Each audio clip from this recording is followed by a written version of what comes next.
नमस्कार, मैं हूं विजय प्रताप और आप देख रहे हैं RKB न्यूज। और अब एक नजर आज की सुर्खियों पर।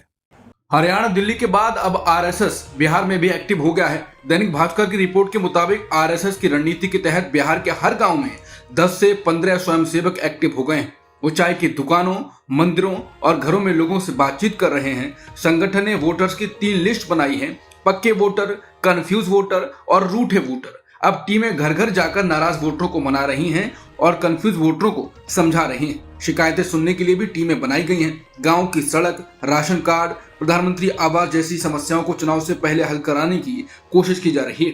महिला वोटर्स पर खास ध्यान है। महिला संगठन अलग अलग आयु वर्ग की महिलाओं से मिलकर उनकी राय जान रहे हैं। इससे उम्मीदवार चुनने में मदद मिलेगी। सूत्र बताते हैं कि आरएसएस 100 सीटों पर उम्मीदवारों की लिस्ट भाजपा को देगा।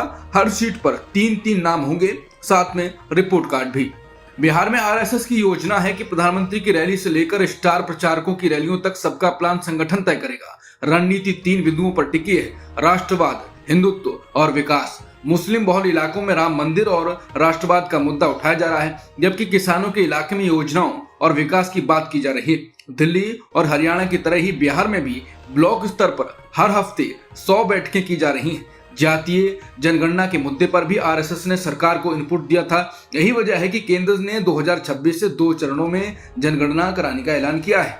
कांग्रेस की केरल यूनिट के एक ट्वीट ने शुक्रवार को बड़ा राजनीतिक विवाद खड़ा कर दिया। इस ट्वीट में बिहार की तुलना बीडी से की गई थी।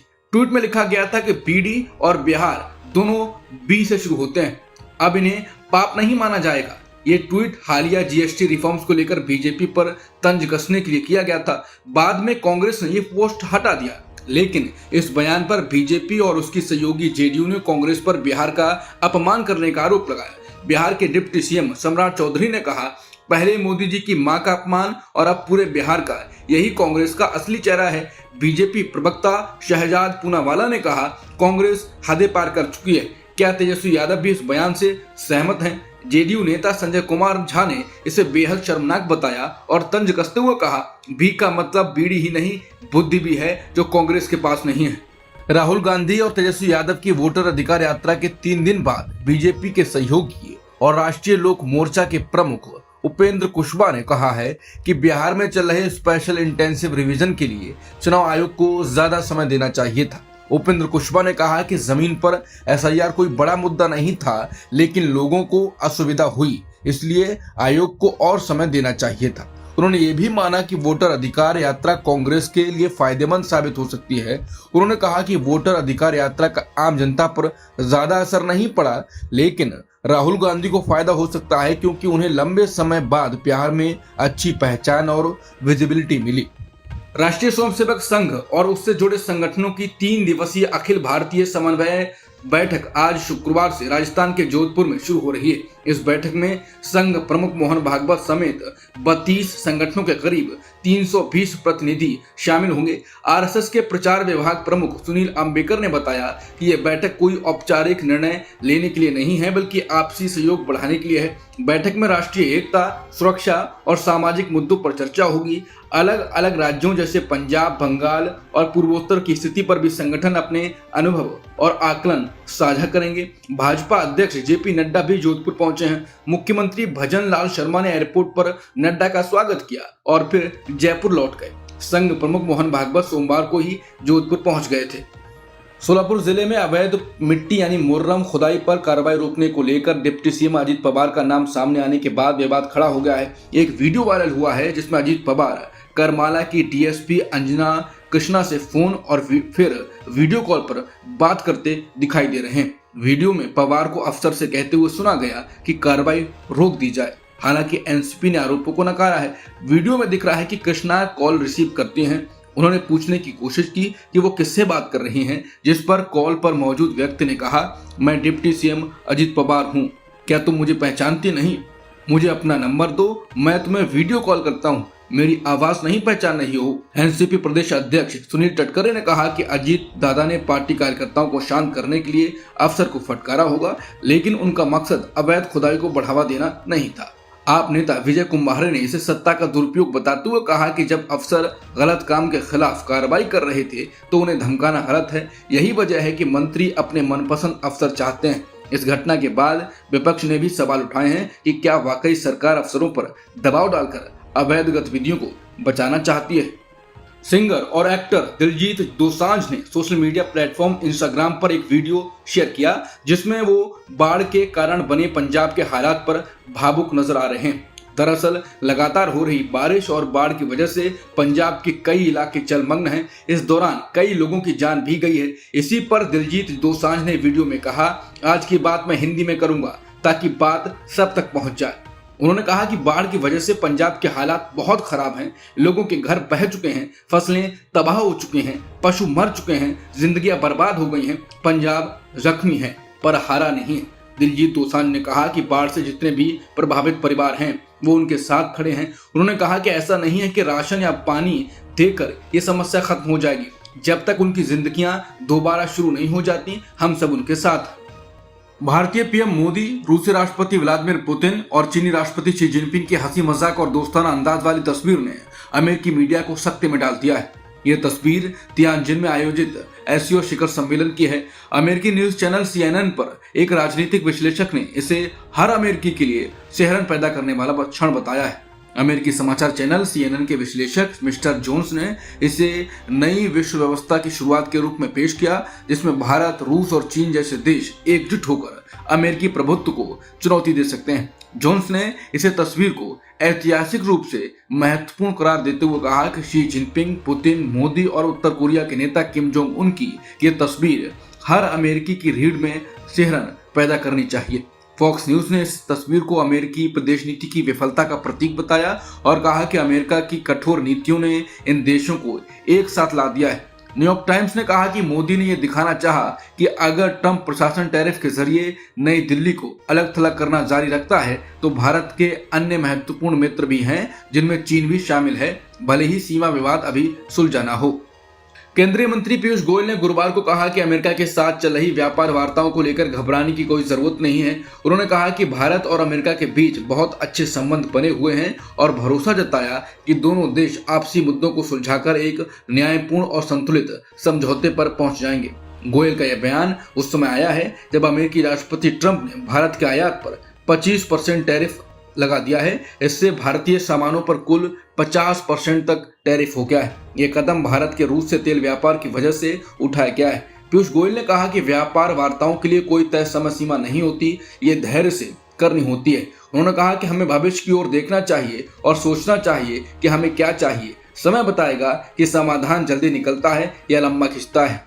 टैरिफ को लेकर भारत पर सख्ती के बीच अमेरिकी राष्ट्रपति ट्रंप ने गुरुवार को नए अमेरिका जापान व्यापार समझौते को लागू करने वाले एक कार्यकारी आदेश पर हस्ताक्षर किए। उन्होंने इसे अमेरिका जापान व्यापार संबंधों के एक नए युग की शुरुआत बताया। वहीं अमेरिका ने भारत पर कुल 50% टैरिफ लगाया हुआ है।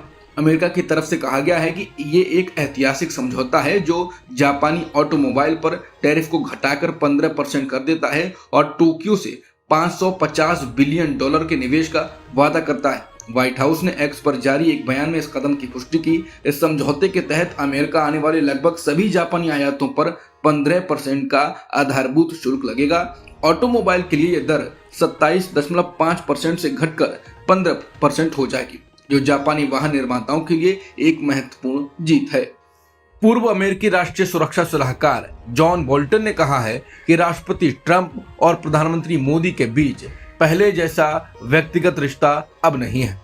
उन्होंने ट्रंप पर आरोप लगाया कि उनके कार्यकाल में भारत अमेरिका के संबंधों को दशकों पीछे धकेल दिया गया। बोल्टन ने ब्रिटिश मीडिया पोर्टल LBC को इंटरव्यू में कहा कि ट्रंप का मोदी के साथ व्यक्तिगत संबंध बहुत अच्छे थे, लेकिन अब वो खत्म हो गए। ये सबके लिए एक सबक है। जब उनसे पूछा गया कि SCO शिखर सम्मेलन में मोदी रूस और चीन के नेताओं के साथ खड़े हैं तो उन्होंने कहा यह पूरी तरह ट्रंप की नीतियों का नतीजा है। पिछले कुछ महीनों में ट्रंप ने भारत के कई मामलों में ऐसी नीतियां अपनाई जिससे भारत का रूस के साथ शीत युद्ध से अलग होने का प्रगति रुक गई। यूरोपीय संघ यानी EU ने कहा है कि भारत की महत्वपूर्ण भूमिका है रूस को उसकी आक्रामक युद्ध समाप्त कराने में। यह बयान EU की अध्यक्ष उर्सुला वॉन डेर लाइन ने प्रधानमंत्री मोदी से वार्ता के बाद ट्वीट में दिया। उन्होंने कहा कि ईयू प्रधानमंत्री मोदी के यूक्रेन के राष्ट्रपति वोलोदिमीर जेलेंस्की से लगातार संवाद का स्वागत करता है। ईयू ने भारत से अनुरोध किया है कि वो रूस पर दबाव डालकर यूक्रेन युद्ध को समाप्त कराने में मदद करे। पीएम मोदी ने भी वार्ता में इस संघर्ष को जल्द खत्म करने के प्रयासों पर विचार साझा किया। रक्षा मंत्रालय ने इमरजेंसी रूट से हथियारों और गोला बारूद की खरीद को लेकर बड़ा फैसला किया है। अब इस रूट से की गई हर खरीदारी 1 साल के भीतर डिलीवरी होनी जरूरी होगी। अगर तय समय में डिलीवरी नहीं हुई तो कॉन्ट्रैक्ट रद्द कर दिया जाएगा। यह कदम इसलिए उठाया गया है क्योंकि पहले कई बार इमरजेंसी खरीद समय पर नहीं पहुंची, खासकर लद्दाख में भारत चीन सैन्य तनाव के दौरान। इसका असर सेना की तैयारी पर पड़ा। अब इमरजेंसी रूट से केवल वही हथियार और उपकरण खरीदे जाएंगे जो बाजार में तुरंत उपलब्ध हों। सरकार ने ऑपरेशन सिंदूर के बाद तीनों सेनाओं को इमरजेंसी पावर दी थी ताकि वो अपने बजट का 15% इस्तेमाल करके तुरंत जरूरी हथियार और गोला बारूद खरीद सकें। भारत में बच्चों के जन्म की दर यानी क्रूड बर्थ रेट यानी CBR और कुल प्रजनन दर यानी TFR में गिरावट देखने को मिली है। CBR 2022 के 19.1 से घटकर 2023 में 18.4 हो गया है। वहीं TFR 2 साल स्थिर रहने के बाद पहली बार गिरकर 1.9 हो गया है। यानी अब हर महिला औसतन 1.9 बच्चे ही जन्म दे रही है। इस हफ्ते भारत के रजिस्ट्रार जनरल कार्यालय ने एक रिपोर्ट जारी की। इसमें सामने आया कि सबसे ज्यादा जन्म दर यानी CBR बिहार में थी 25.8 और सबसे कम जन्म दर तमिलनाडु में थी 12। बड़े राज्यों और केंद्र शासित प्रदेशों में सबसे ज्यादा TFR यानी हर महिला औसतन कितने बच्चे पैदा करती है, ये बिहार में 2.8 रहा, जबकि सबसे कम TFR दिल्ली में 1.2 रही। साधारण भाषा में बिहार में महिलाएं औसतन ज्यादा बच्चे पैदा कर रही हैं, जबकि तमिलनाडु और दिल्ली में कम।